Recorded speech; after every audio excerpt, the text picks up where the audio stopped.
So, ayan nga, nandito na tayo ngayon sa park. Ayan guys, so bumili na rin tayo ng mainom kahit na may water na tayong dala. Pero iba pa yung ma-refresh ka kasi malamig na inumin, di ba? Ayan, mabuti na lang at hindi siya maaraw at hindi masyadong mainit. Ayan. Mahangin dun sa amin. Sobrang hangin sa taas. Iniwan ko na yung mga sinampay ko doon. Then sabi nga doon sa Google na uulan. So hindi naman siya muna. Makulimlim nga lang. So dito tayo sa taas. Tingnan natin kung walang tao at doon tayo pwedeng mag-practice. Try natin doon sa taas.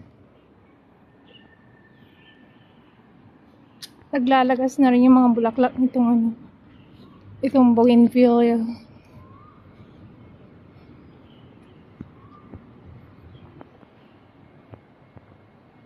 Ang ganda kasi ng kulay, no?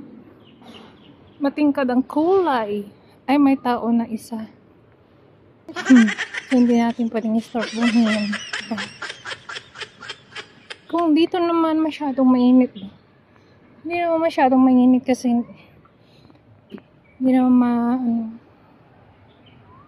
hindi na ako lumayo maigi kasi nga pwede naman dito. So, dito na lang ako. Kasi na malalayo pa ako kasi yung oras ko. Lalakarin ko na naman siya pabalik.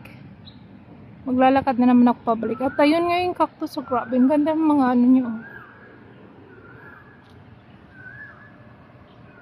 Ayan. Ang ganda nila, no? Lumalaki na sila. Lumalaki na. They're growing up. So, that's it. Collect.